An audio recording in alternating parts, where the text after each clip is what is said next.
Hello there guys, and welcome to the first episode of K-Pop Makeup Tuesdays, where we're gonna get ready, or I'm gonna get ready, or whichever you want to do, and we're gonna talk about some K-pop facts, some development, companies, K-pop groups, whatever it is that we're gonna talk about, and we're gonna talk about it in depth. Disclaimer, I am not a makeup artist, nor do I claim to be one, so half of the time I will make a mess. It won't be a pretty mess. So if you guys want, you can just throw me somewhere, just listen to me talk, because I don't think you want to look at this. Well, this is becoming a mess, or staying the same half of the time.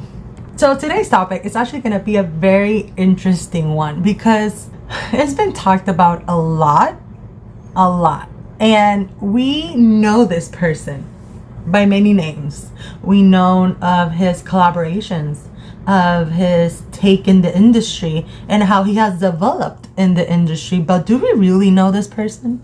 Do we? Or at least do we know some facts and backgrounds of how he got to be the person he is today? He was known as the CEO of the company for a very long time, and lately he has gotten his groove back. And yes, I am talking about JYP. From a geology major to becoming a multi-million-dollar CEO owner of JYP Entertainment. But do you know that his beginning started with a geology major? And now he's worth $200 million.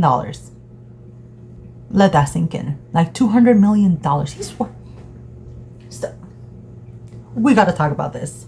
So grab your snack, grab your makeup, just throw me somewhere and let's talk. Because we're gonna talk about Park Shin-young and his beginnings into the K-pop industry. Another disclaimer, guys, I'm gonna share my opinions. I'm gonna share with you guys, since I've been into K-pop, what I have seen, what I have experienced. And I went to the JYP Entertainment Company. I didn't go in because who am I? But I actually, walked outside the old building and just kind of reminisce on the old times where the second gen was going on. The technology wasn't the same, and now we have K-pop groups making TikToks. Like, it's, where are we? Also, guys, I've been debating whether I should do multiple parts on this, because it is a lot of information and I don't want to scrunch it all up in just one video, because it is a lot, and I don't want you guys to sit down for a whole hour and a half. If you guys like that, let me know, because I can do that, but I want to just put this into parts so it can be just easily absorbed, or just it will be easier on the brain, trust me. Also, I'll be uploading on Tuesdays and Fridays, and maybe here and there I'll upload just a random video on Wednesdays, but we'll see how that goes. Also, this is all the makeup that I have, because it's all the makeup that I actually need. So I'm gonna start rambling, and without further ado, let's start this video. Okay, let's start with holding this hair back, because we don't want to get that damaged, because this is gonna be a mess. Disclaimer, guys, I am not a makeup artist, nor do I intend to be, nor do I claim to be one. This is just to have fun. Half of the time I don't know what I'm doing, so if you don't want to stay here and look at me be a clown, might as well sign off now. I don't want to give you nightmares. Also, guys, everything that I use will be in the description down below. So let's start off with, who is JYP? Where does he come from? What are his beginnings? Because in order for us to understand who he is right now, we have to go back to the very, very start. So JYP was actually born December 13, 1971 in Seoul, South Korea, to his mom and his dad that was a news correspondent based in the US. He also has an older sister. So by the age of 9, he actually moved to New York City because of his dad's reassignment in his job. So he stayed and lived in New York for about 3 years before returning back to South Korea to pursue high school. And then I can't find my brush. He was growing up. He actually debuted in a group called Park Shin-young, the new generation. Back in those times, they actually developed an album called Floating Time. It wasn't successful, but at least he tried. So he signed under React Entertainment, which is a non-profit that helps the Korean media develop. And he was under this company when he decided to release an album back in 1994 called Blue City with his single Don't Leave Me, and this is when he become more noticeable in the Korean media. But funny thing is, even though he was getting noticed, he was in college. He was in Jeonsei Daehakyo, which is Jeonsei University, and he graduated in 1996 with a geology major. So if this doesn't teach you something, I don't know what is. Because if you're motivated to do something different with your career, if you think that, hey, maybe what I studied wasn't for me, you want to do something else, do it. I support you. This is a fact that when I was doing my research actually shocked me, because during this time that he was releasing his album, he met composer and director Bang. Does it sound familiar? Ban Chi-hyuk? Does it ring a bell? None other than Bang PD, the founder of Big Hit Entertainment, which is now HYBE, which is now taking over the Korean media. What are you doing here? It's like, Ariana, what are you doing here? As he was growing and developing, he decided that, you know what? I'm bigger than this, and I'm gonna open my own company. He didn't name it JYP, my guy. Just letting you know. He opened a company under a different name in 1997 called Taehong Planning Company. I think it's Taehong Planning Company. Mind you, I will butcher a bunch of names, and I'm sorry, I am trying here. So JYP opened this company, but it wasn't named JYP out of the bat. It actually took 4 years for the name JYP to actually take place. So even though the company opened in 1997, it didn't have JYP Entertainment up until 2001. And Bang is somewhere doing his thing, you know. Pete didn't know that he was gonna, you know, take over the K-pop industry back in the day. So as he opened his company that same year, Sidus HQ introduced a group of boys that will later debut as GOD, which means what? Groove Overdose? I think it's, yeah, Groove Overdose. GOD, which became one of the top sellers back in the first gen industry, one of the best selling groups in the late 1990s to early 2000s. And they show Sidus showed this group to JYP as a mentor, as what are we gonna do, how are we gonna do this, as he saw that JYP was actually very successful and knew what he was doing. I'm gonna tell you guys something. As me growing up in the K-pop industry since 2008, JYP was actually one of my favorite, you know, back then CEOs, because believe it or not, he's not the CEO nowadays. He stopped being the CEO in 2011, and now the CEO is called Jimmy Chung, but he was the CEO from 1997 to 2011. So that was more than 10 years. And he came from a background of producing music. He came from a background of knowing how to dance, knowing how the industry works, and then he opened his company. As we see as different companies, as I keep talking, making this research and telling you guys this information, we noticed that majority of these companies are owned by just people that have management experience, people that have business experience, but not artists, and not like, I know how to put an album out there experience. So he knew how hard it took to put this out. He knew that as a solo artist, it was hard, and he knew what he was talking about. And if you talk to many artists, they will tell you that this is a man knows this information and know what he's putting out there. You can see that with how he manages his how he manages all the members in the company. There's a video that I'm gonna see if I can link down below, because I don't know how copyrights work here, but there's a video where he is monitoring how ITZY is doing. And I think Leah does a very minimal mistake, and he captures it because he knows what he wants. Has he done great managing that we have heard of? Maybe not how we liked it. Then again, we don't know what's going on behind those four walls, which is why everything that I'm giving you guys, it becomes from a surface and a very like tight line in what I see between what I actually know, because I'm not in the company. Here comes Mingy asking me like, who are you? Like, this is a man that came from a background of knowing how to work with the industry instead of just being management and working out with money, paperwork. Like, he knew what he was doing on the floor, on the dance floor. Moving on. JYP grew up in a very open-minded world. You know, leaving Korea for a couple of years, seeing different cultures, seeing how things develop, he is a bit more open-minded with how the industry works, how he wants his performers to act, also how he wants his industry to work. Back in 2004, he actually started collaborating with the American side. He started working with the American industry, becoming one of the big crossovers back in the early 2000s, becoming the first Asian producer to cross over to the US, start promoting and done music for like Will Smith, Cassie, and many other artists. Also, as we know, back in the day, they were known as the Big Three, and JYP was part of the Big Three. He was number 3 actually, and it is funny because he was the latest producers, record label owner, CEO that opened his company late. SM Entertainment opened their company in 1995. YG Entertainment opened in 1996, and then he opened JYP Entertainment in 1997. And then Big Hit didn't come along until 2005, but yet didn't become noticed until the early 2010s, like 2015, because of Bangtan. But we had the early 90s, and JYP was part of the Big Three since way back when. And it was funny because it was the last company to actually be created in the 1990s, being part of the Big Three.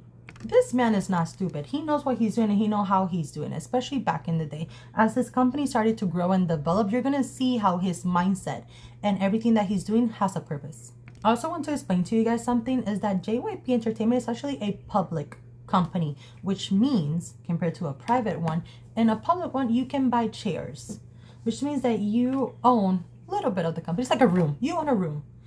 You don't have any decisions. Like, it's not like you come in and be like, Stray Kids, you're going to use bathrobe for next comeback. No. I'm part of JYP Entertainment as a whole. And doing my research, I found out that even Park Jin-young owns 15% of the shares of JYP, and 63% are owned by others, which means somebody can go in, purchase a share, and you have part of the economy, which you can do with that share whatever you want. You can sell it, you can keep it, and you can buy more as you grow and as the company grows as well. That's another video for stock market. Like, I don't know. So JYP opened its doors in 1997, and it welcomed, which is one of my favorite facts, is that JYP success was actually made by women. The first artist to ever join JYP was Pearl in 1997, and she stayed until 2000s. And she was a solo artist, very, very professional, very talented. And even though she left JYP in 2000, she stayed in the K-pop industry for more than 20 years, and now she's a professor at Chonghua Arts University. In 1998, we welcome this little guy that will change the history of how K-pop is looked at, how dances are done, and it's gonna be a big inspiration to many artists after him. What am I talking about? We're talking about Rain. Rain was one of my beginnings, my guy. Like, 2009 Ninja Assassin. We're gonna talk about like Rain joined the company in 1998, but didn't sign with JYP up until the 2000s, and then he became known in 2002 with his album It's Raining. But he entered the company as a backup dancer. Like, he didn't come in and sign and be like, oh, you're gonna debut tomorrow. He came in as a backup dancer. He has already came from a line of being rejected by his looks. Every audition he went more than 10. He kept getting rejected by how he looked. They looked at him and they said, hey, you are good, you are talented, you're dedicated, but you just don't look the par. And he's like, but I thought you were looking for my dance moves. Why am I not making this happen?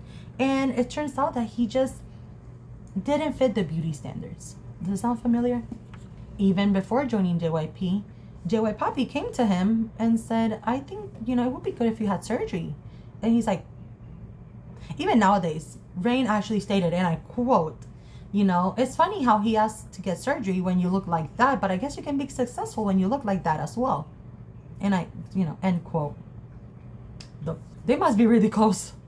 Rain actually started this trend of, which we didn't know was a trend back then, but he actually started this movement that it was actually a dance move that he made very, very popular, and it's still used nowadays. It's called the wave, and it was done for JYP, and then he was asked by JYP to make a move, and when he did this move, it still stayed to nowadays.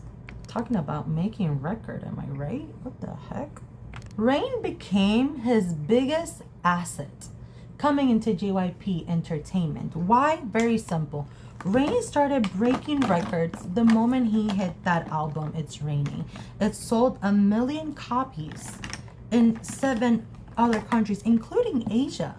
And I want you guys to remember one thing. We didn't have social media back in the day. So this was called analog time, which means you have to literally go and promote yourself. go to radio shows, go to TV shows, promote your music. And for him to sold over 1 million copies and be known in 7+ countries, not only the hard work was there, this guy was bomb. I can't believe he was rejected because of his looks. And his only issue was literally the double eyelids. So as part of the Korean beauty standards, having big eyes is a big thing. Besides being paler in skin, having the double eyelids and having that bigger skin is part of the standard of the beauty community. And I did some research, and it costs around $1,500 to $2,000 to get this double eyelid surgery done. So they take this fatty tissue, they cut it, they stitch it, and then you have this right here. I don't know if you can see it, but this angle right here is part of the double eyelid. So makes your eye look bigger, with equals you being beautiful. He didn't have that, so he was considered ugly. You know how many things I don't have? Jesus Christ. So as the success kept growing with Rain, he decided that, you know what? Maybe it's time for a boy group. Maybe it's time to, you know, if I can make money out of one person, imagine how much I can make with multiple. But having one under his own company, like label, was a success. So he decided to have his own, make his own boy group. Open another under JYP Entertainment. So a boy group was formed called LOREAL. This was the first boy group under JYP Entertainment in 2002, and it was a vocal group more than a dance group. It was just singing like 2 a.m. It was like a very vocal group, but sadly it didn't get the rave that he thought it was going to. So in 2003 he decided, screw that, I'm gonna focus on something else. We see a pattern here, don't we? So in 2003, he decided to pay his attention to this duo group called 1-2, and it was a set of brothers. At the same time, GOD, you remember GOD? Contract expired with Sidus HQ, so they decided to go into JYP as well, since he was his mentor, and he took part of the credit for Chapter 1, which was their first album. JYP was under that album as well, so they were like, you know what? We're gonna go where we make our bucks. So they went to JYP too.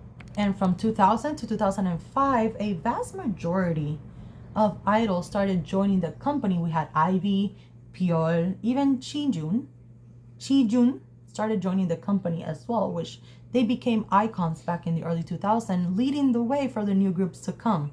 And if you thought things stopped there, yeah, no. In 2006, Wonder Girls was formed. And we all know Wonder Girls because we actually got Sunmi from that group. Back in 2006, they made their debut but didn't get notoriety until 2008 with 2008-2009 with their song Nobody. And you probably heard this song before. I can't put it here because of copyright issues. But their song Nobody was this was the first Korean group to hit Billboard 100, top 100 songs, being Nobody number 76. This opened so many doors back to JYP that actually led Wonder Girls to promote in the States and open shows for the Jonas Brothers. With the success of Wonder Girls, JYP was like, you know what? Maybe I can start putting out music as well. And in 2009, he released his own track. The track was called No More Love, and in 2011, he collaborated with Brown Eyed Girl's Gain, making it number 2 on the charts with the title song Someone Else. So JYP was here getting the big bucks and getting people to be under his company. Goddamn. Start playing Legos, I don't know. After a couple years under JYP Entertainment, Rain decided to leave, but not in bad terms. He just wanted to open his own company, expand, and do his own thing. And he didn't leave with bad terms, to the point where JYP became the vast majority shareholder under Rain's entertainment company called J-Tune Entertainment, which we get M-Black from, which I'm going to talk about later. But M-Black was actually very iconic. That Rain inspires so many artists to dance, and we see them even after BTS made their debut, Stray Kids, and many other groups started, you know, covering a bunch of Rain songs. In 2009, he also decided to start a TV drama company called Hyolim, and it was under Key East Entertainment as well. They both signed with the company, and they decided to open this TV drama because he wanted to expand out into the film industry. And his first TV series won't come out until 2010 with the title Dream High. And we all know this because Dream High was actually very big. It was one of the most famous TV dramas that actually had JYP trainees and JYP artists in this drama, which was very, very surprising to see that they weren't only musicians, they were actually actors as well. JYP can multitask, we know that for sure. Rain had left, Pearl had left, and the success of Wonder Girls, he decided that it was time to expand to boy groups now. He wanted to open his own boy group, but he decided to do it he wanted to spice things up. And we're gonna see a pattern moving forward with how he makes his groups. And we also gonna see that he tends to lean more with the girl groups than with the boy groups. We see that he puts more dedication, he puts more emphasis on how the girls develop than the boys. But in 2008, he decided to do a survival show called Hot Blood Men.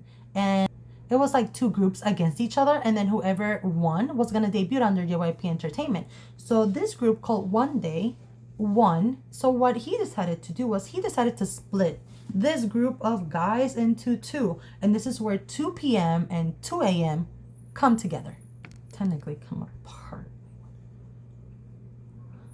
So now that we actually have the creation of 2 p.m. and 2 a.m., which is funny because even though they have similar names and they're very different. 2 p.m. was more of a dance, hip-hoppy, K-pop, what you think kind of group. And then 2 a.m. is a vocal group. Just like Noel at the beginning, he decided to do practically the same thing.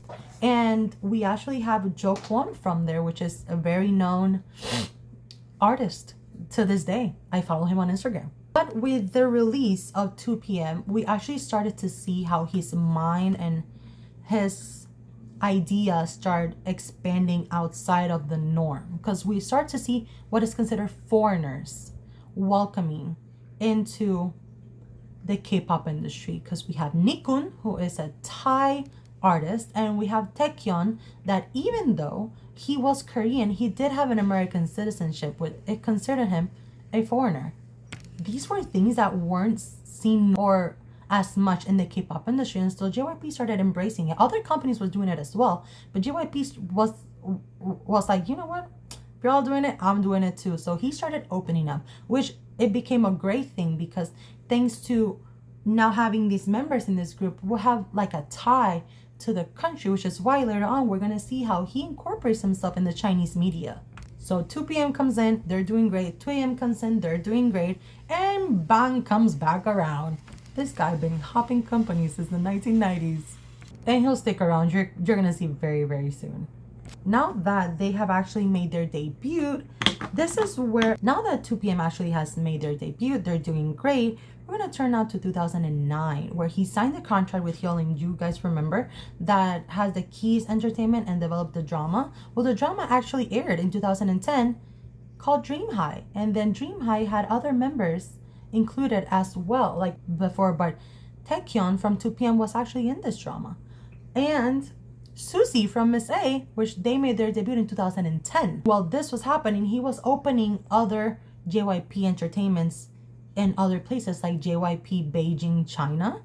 And this will bring Chinese clientele, will bring other sources, and will also bring other people / members to his company. So by opening the doors up to a Chinese media, because let me tell you guys something, Chinese media is the second largest media aside from American, and they have a big following. They have it's like I've always said, I've compared China to Mexico, and it's because you don't have to leave Mexico to become successful and famous. People in China do as well. We see nowadays that a bunch of Chinese members that came to the Korean industry went back to China since China closed its doors to the K-pop industry. That's something that we're going to talk about later on.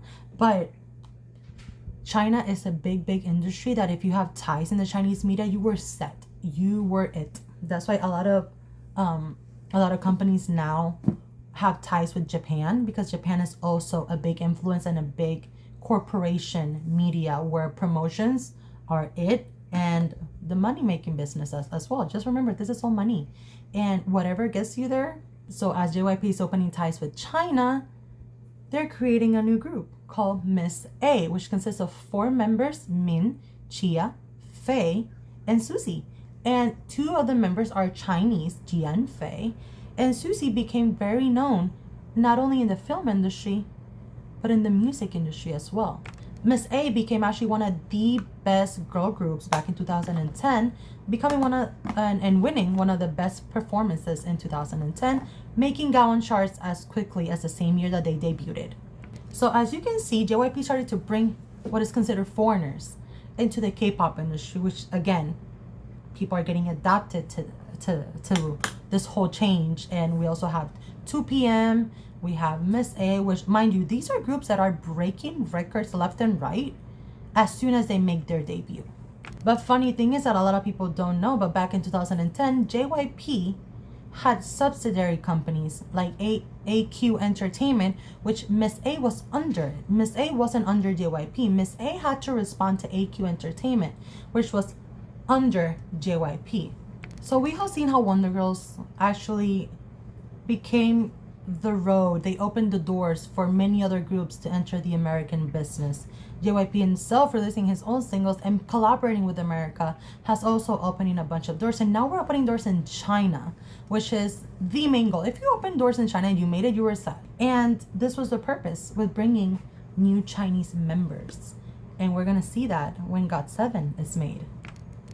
But before that, in 2011, since the big successes kept coming, he decided to just branch out to the US. So he created JYP Creative in the US and invested around more than $1 million to this company, but to no avail, because in 2012, at the end of 2012, the company, they had a meeting and they decided that there was no point, and he lost $1.5 million and had to close the branches in the US, including the New York one, which was the main one. But as all this is happening, there's a bunch of stuff behind the scenes that are going on. Like in 2012, K-pop Star made his debut, and it was another competitive show where the winners will get to sign with whatever company you wanted. And by 2012, JYP was very known as the top 3, known as SM, YG, and JYP.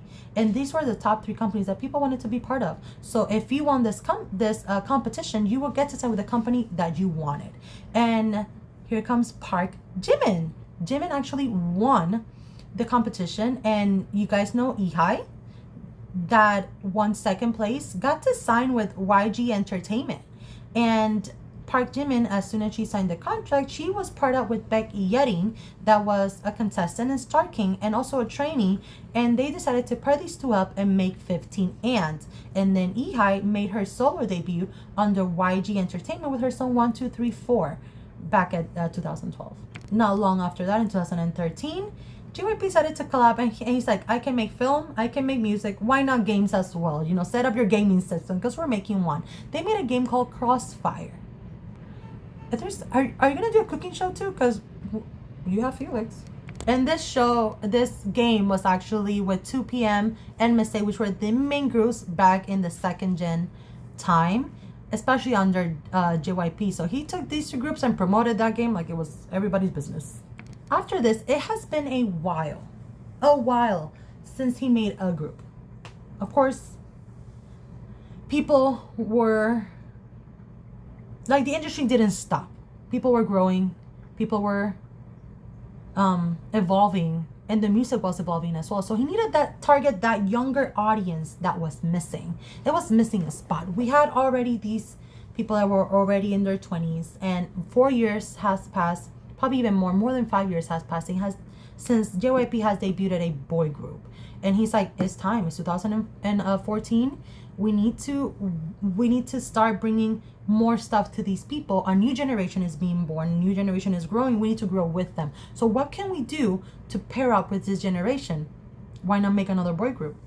And in January 2014, GOT7 was born.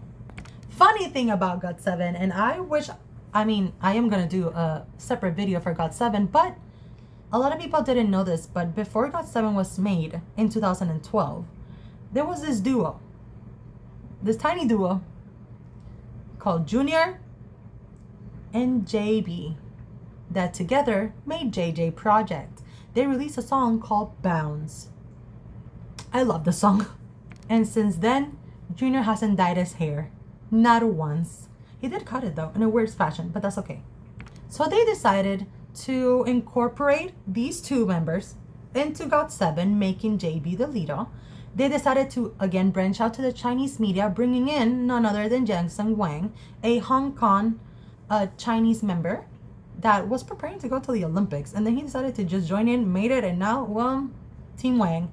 And we have Mark Tuan. Why did I say that weird? It's my accent. We had Mark Tuan. That the good thing about Mark is that he had a link to the US. He was born in LA, but he had Taiwanese parents. So he could branch out to the Taiwan media. We have the Chinese media. We have the American media. And now we have the Thai media. Because we did have Nikkun, but now we have Bam Bam. Because Bam Bam brings another side, a different taste into the Korean cultures, because Bam Bam was 15. Bam Bam targeted the teenage audience and the teenage foreign audience as well. GOT7 was very versatile when it comes to cultures, languages, and styles. They brought something that the audience at that time needed and wanted, which is why GOT7 became very successful. And during this time, 2AM's contract expired, so they decided to join with none other than Big Hit Entertainment, late April 2014. Some of the members came back to JYP, some of the members stayed with Big Hit, but 2AM dissolved, and 2PM continued rocking. Michingo Anilla. Am I gonna get copyrighted? I don't know the copyright laws, so all the videos that I say, I will link it so that you guys can see it for yourself. I'm sorry, I'm still learning. It is amazing how Big Hit keeps popping up. It's like they knew. I mean, they didn't know, but it's like they had a sense that they will conquer the world later on. Because we're in 2014. BTS was already a thing, or was preparing to be a thing in a couple months. As a bunch of groups were starting to form, they started to making decisions, because 2PM and 2AM, even though their contract was, ending and almost expiring, a bunch of members decided to stay with the company and other members decided to leave and pursue other dreams and other goals, including Cho Kwon, which he's now a very, very open advocate of self-body positivity and is big influence in the LGBTQ community, which Go Queen, you rock. Cho Kwon decided to renew his contract while other two members decided to leave JYP for good. And this was my question. A bunch of JYP artists, like JYP does good artists. They do amazing bands, amazing groups. Why don't they stay? Like, what is the issue that these artists, as soon as their contract ended, they don't decide to renew? Vast majority of them. People started blaming that JYP was not a good mentor, not a good founder. And this is where the JYP rumors start circulating that he just neglects his artist. And we see that a lot with how GOT7 is being treated. I'm going to talk about that more on part 2 of JYP and business, because we come close to seeing other stuff that is not very much talked about and is very controversial, and that is body positivity, what it takes to become one of these K-pop groups, and what does it take to maintain that idea and that standard, because these groups stand on that stage and they're already named a standard. They're already making so much. And mind you, most of these people started very, very young. We had Jihyo that started at the age of 10 to start training, and we see once I start covering other companies, we see that most of these artists start doing this when they're like 9 or 8, when they're starting to discover who they are and what they're going to bring into this world. They're being told by other people who they need to be and how they need to act just so they can pay the bills. This is kind of creepy and kind of, So it comes to questions. Is it worth it? Do we need to be in this society where we are controlled and we're told how we need to act and how we need to be for the sake of following our dreams? And we see that with a bunch of artists that they tell you themselves that the road to becoming this successful wasn't that easy. And we're going to talk on that topic when we talk about Twice, and Stray Kids, and even GOT7, because you see GOT7 like this. GOT7 struggled, and GOT7 became very, very known in JYP's company and in the world, but they struggled, especially becoming one of the groups that started having foreign members very openly, and more than one, because even though 2PM did have foreign members, it was like 1 or 2. Here we have more than 3, and they have to suffer through backlash. They have to suffer. And the question is, where is the company? Where is the person that is supposed to have my back? And I feel like I'm doing this all by myself. And this is a big topic that not a lot of people want to talk about. Let me put this. Ah! I'm okay. This is literally just as basic as I want to go, because I am really bad at multitasking. So on part 2, we're actually going to discuss the welcoming of TWICE, how GOT7 got developed, Stray Kids' new beginning, and Boy Story, which is a Mando pop under JYP Entertainment, but JYP China. And we don't talk a lot about those. And then Day 6 comes into the picture, and how they become one of the first bands that JYP has in their development and everything. And then we're going to talk more in depth about how JYP's changed the music industry, how it takes care of its groups. And then we're gonna ask ourselves, do you think JYP has their backs? Do you think JYP covers their artists when they need to? Or is it just go make money and come home? So this is it for part 1, guys. I'm sorry if this was boring. I don't know how to multitask, and I look the same as before. I told you. Hopefully I'll get better at this, and hopefully in part 2 we get to, you know, work with color. But I have other stuff to do after this, so I don't want to be that extravagant that I might scare people and cause an accident. I hope you like this first episode of K-pop Makeup Time Tuesdays. We'll continue this in part 2, which come out on Friday. And then I'll bring something new, maybe on Wednesdays. Maybe we'll talk, maybe we'll chit chat, maybe we'll chill. I hope you guys have a fun time today. I hope you guys like this information, because it's very interesting how one started with something and then ended up completely different, ended up with a multi-million-dollar company when you started very simple and very basic. But I hope you guys enjoy. I'll see you guys on the next one. Be kind to one another, and I'll see you guys soon. Bye.